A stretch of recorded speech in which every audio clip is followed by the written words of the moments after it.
وفي عام 1929 لم يعد بوسع أحد أن يقبل بقاء أحد الأندية القمة الكروية في يد الغرباء والأجانب يقفلون أبوابه في وجه المصريين.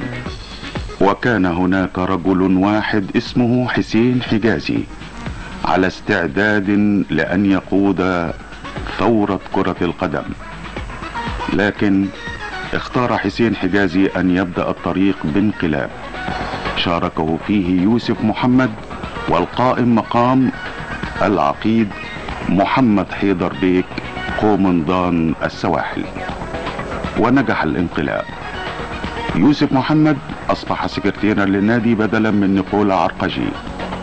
القائم مقام أو العقيد محمد حيدر بيك أصبح رئيسا للنادي.